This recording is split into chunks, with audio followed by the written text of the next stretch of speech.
Sziasztok! Megnézzük, hogy mire vágyik a szeretett kedves, mit lehet tudni az ő jelenlegi helyzetéről, gondol-e rátok, hogyan gondol rátok, és mit érez, vagy mi fog jönni, jön-e, ő fog-e keresni benneteket, szóval ilyeneket kérdezünk. És kezdjünk is hozzá, nézzük meg, hogy mi a helyzet jelenleg a szeretett személlyel. Ez a szeretett kedves, hogy van ő most, hogy van ő? Ez itt a kérdés most, hogy van ő?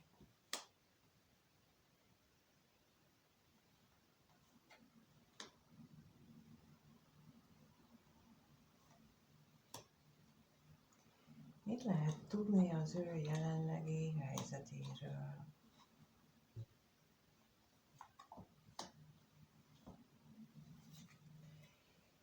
No, hát lehet, hogy éppen anyagi problémái vannak, de az is lehet, hogy a találkozás hiánya, vagy egy váratlan találkozás az nagyon-nagyon jó volt neki, de az, hogy nincs több ilyen váratlan esemény, vagy váratlan lehetőség, az viszont nagyon nem jól éli meg.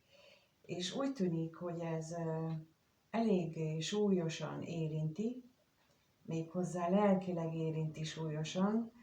Egyes esetekben akár ez már fizikai szinten is megnyilvánulhat, de azt látszik, hogy ezt őt mondjuk, leveszi a lábáról, az biztos. És itt most még az is eszembe jut, hogy nem csak lelkileg érintheti, hanem például ez úgy is megnyilvánulhat, hogy álmatlan éjszakákat okoz neki, mert ugye akkor is fekszünk az ágyban, tehát hogy így a találkozásotokkal, vagy egy találkozással összefüggésben a jó és rossz gondolatai, azok hát megbetegíthetik, vagy legalábbis korlátozhatják a normális létezésében, de akkor nézzük, mi ez itt a látogatás. Mi itt ez a látogatás? Mit tudhatunk meg erről?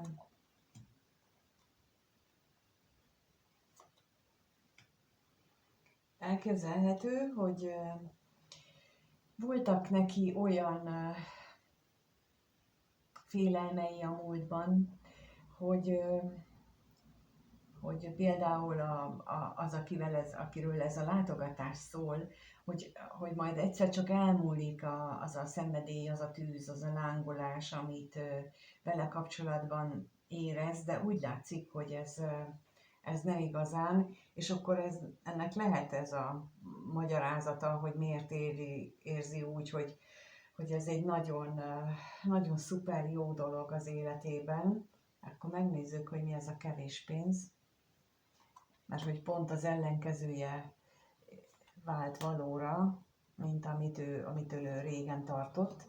A kevés pénznél viszont ugye az is ahhoz kapcsolódik, vagyis azt éreztem, hogy ritka azoknak az alkalmaknak a száma, amikor lehetőség adódik váratlan lehetőség adódik egy találkozásra, viszont ő nagyon mélyen vágyik erre, hogy ez többet legyen, és ezt én azt gondolom, hogy nem ő szabályozza,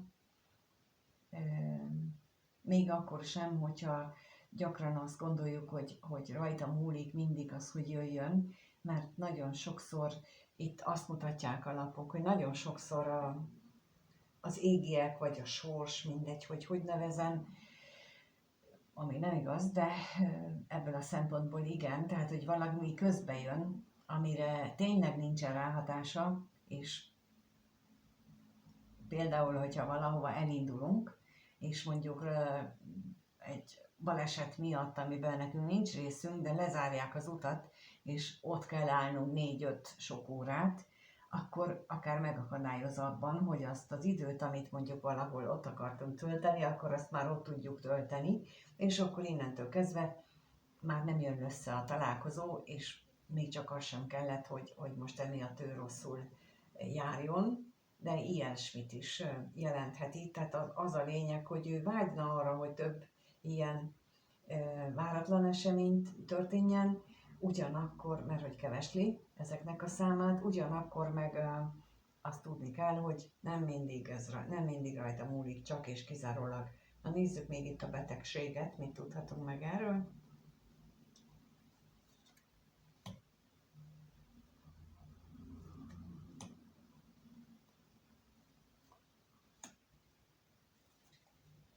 Hát ez az. Tehát, hogy ő nagy lelki tusát él meg abban, vagy az érzéseivel kapcsolatosan, ahogyan mondtam, tehát lehet, hogy ez a találkozó, ez annyira szuper volt, hogy szinte belebetegszik abba, ahogyan ezt megélte, és abba, hogy miért nem lehet gyakrabban ez a találkozó. Na lássuk akkor, hogy te rád hogyan gondol, te vagy-e az, akivel ezek a találkozók létrejönnek. Úgyhogy a kérdés az, hogy a néző hogyan gondol ez a szeretet kedves a nézőre, milyen gondolatai vannak vele kapcsolatosan. Ez most a kérdés, hogy milyen gondolatai vannak a nézővel kapcsolatosan ennek a szeretett személynek. Milyen gondolatai vannak.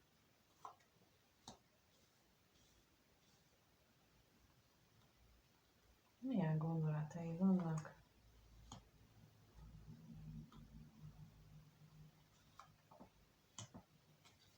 Hát nagy változás történt, vagy történik benne veled kapcsolatosan, illetve hozzád kapcsolódóan valakivel összefüggésben. Ez a személy, ez lehetsz te, ha te idősebb vagy, mint ő, és akkor ha veled kapcsolatos gondolatai azok nagyon megváltoztak, méghozzá én azt gondolom, hogy a pozitív irányba, mert hogy a vágyai vonatkozóan akár tud, vagy tudna most már beszélni, vagy arról beszélni, de ha nem te vagy ez a személy, akkor az a valaki, akire ez vonatkozik, azzal kapcsolatosan is nagyon nagy változás mehet végbe benne a gondolatvilágában, és az azt eredményezi, hogy a vágyainak sokkal inkább hangot tud adni, mint korábban tette. Na most nézzük itt a halált, hogy akkor ez mit jelent.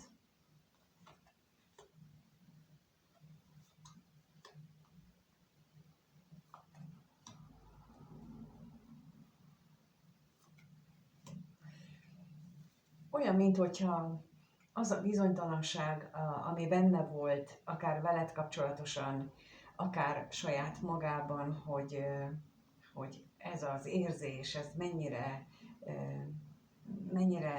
te rád irányul az ő szerelmetes, szenvedélyes érzései, azt olyan, mintha itt most megértette volna.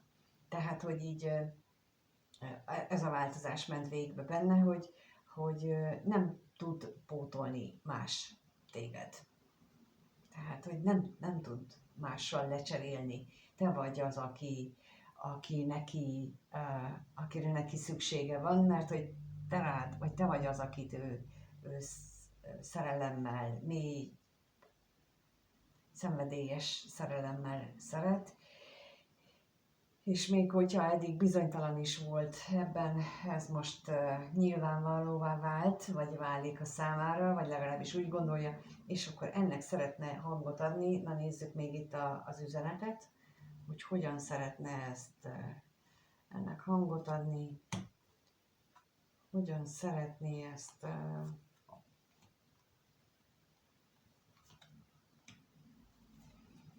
hát lehet, hogy ezt mondjuk imában szeretné hangot adni. Tehát, hogy lehet, hogy elkezd ezután imádkozni, hogy ez valóra váljon, az ő kívánsága, az ő vágya, az ő titkos, legbelső dolga, hogy ebből legyen valami új, legyen valami nagyon jó, emelkedett dolog, és én itt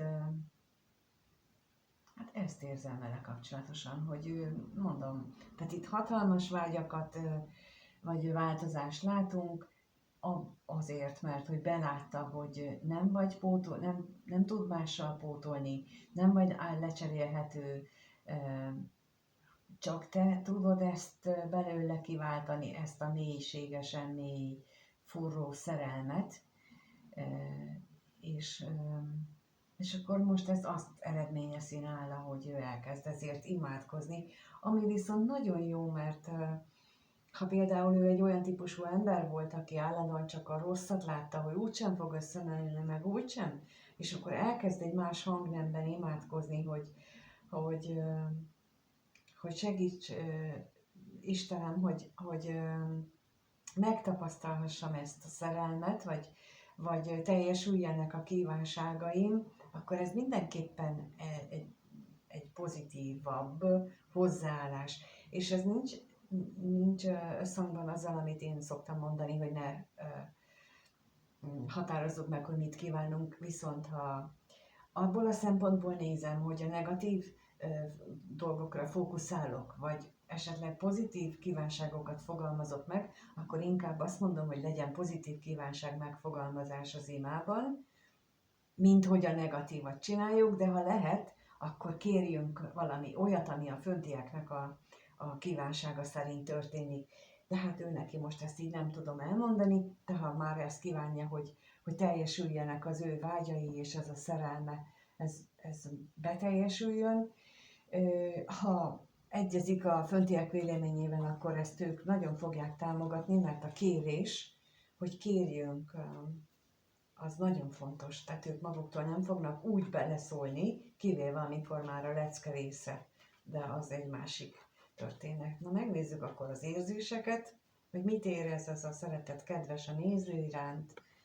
Lássuk, hogy milyen érzései vannak ennek a szeretett személynek a nézővel kapcsolatban. Már ugye az előbb láttuk, mint másodlagos érzéseket, gondolatokat. Na, mit érez iránta? Mit érez?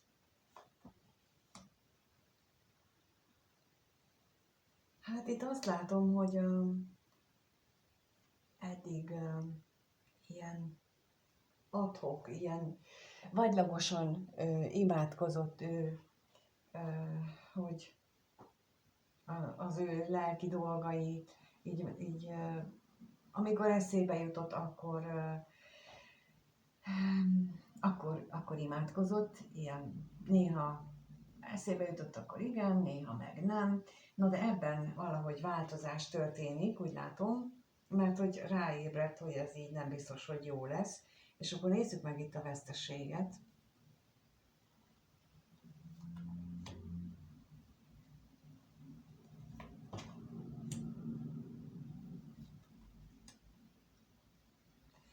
Igen, itt az látszik, hogy ő nagyon sokat gondolkodik, hogy a múltban is miért nem jöttek össze neki akár az elköteleződésre vonatkozó vágyai, vagy ha veled kapcsolatos, ugye azt kérdeztük, a veled kapcsolatos érzései, és akkor lehet, hogy ennek a gondolatmenetnek a vége az, hogy ráébredt, hogy ez ilyen nagyon vagylagos volt, de most még a lelkészre kérnék szépen, hogy mit tudhatunk meg.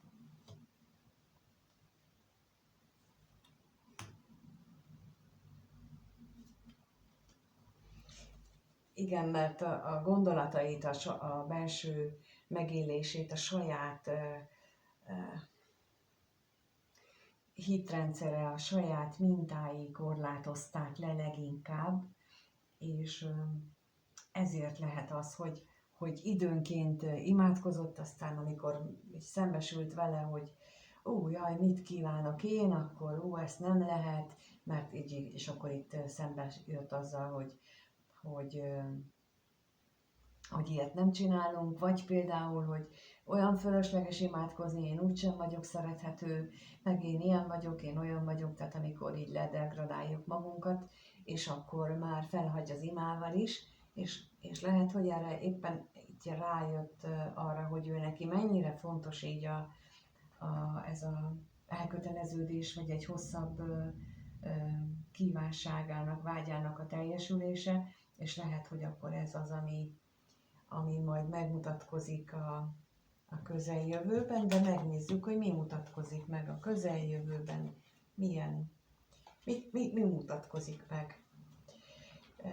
Mire számíthat a néző ettől a szeretett személytől a közeljövőben, a néhány napban, egy hétben?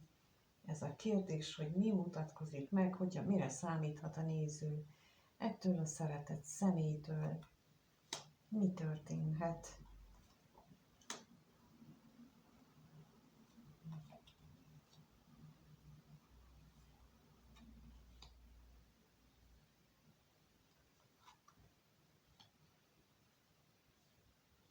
Lehetséges, hogy neki alapjaiban kell átrendezni a gondolatait, érzéseit, amire vágyott. Lehet, hogy tehát a reményeit azt így meg kell fordítani. Mert lehet, hogy most mondok erre egy példát, nem biztos, hogy ez a helyzet, csak egy példaként mondom. Lehet, hogy ő a reményeit ahhoz kötötte, mint sokan, hogy például akkor alapítok családot, ha már van vagy lakásom, ha már van egzisztenciám. És akkor, amire én itt gondolok, amit itt mutatnak a lapok, az pedig az, hogy ha családot alapítok, akkor majd menet közben alakulnak a dolgok, és majd a társammal együtt létrehozzuk azt, amit szeretnénk, közösen, ettől értékesebb lesz. Tehát itt a vágyait és az egész gondolat menetét átalakítja, ilyen gyökeres változást mutatnak vele kapcsolatosan, vagyis az ő világában, és ez ilyen módon is megnyilvánulhat, mert hogy középen az értékek lapja van, tehát hogy mi az, ami érték a számára, és annak a változásával összefüggésben változnak meg az ő mindene, a vágyai, a gondolatai, és lehet, hogy ez például az imáknak a hatására, vagy amire ott ugye az előbb, hogy imádkozik érte, arra hivatkoztam, tehát hogy ott annak hatására ébred rá arra, amit mondtam példaként is, hogy nem az a lényeg, hogy most én mindent tökéletesen megcsináljak, és majd akkor rám fog találni az, akire várok, hanem az a lényeg, hogy együtt éljük meg a teremtést is, a közös élet megteremtését is, úgyhogy csak mind a kettőnek oda kell tenni magát. Na nézzük itt a pénz, mit jelent. Mit jelent itt középen ez a pénz?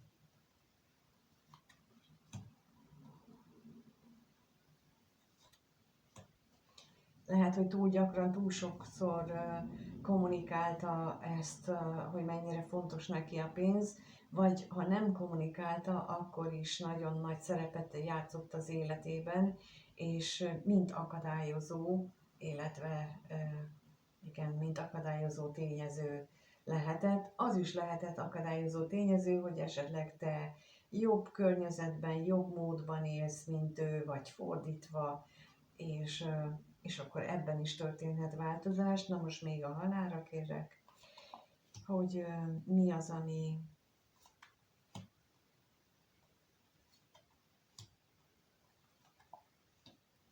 hát ő lelki tragédiának éli meg tulajdonképpen bizonyos dolgokat, és az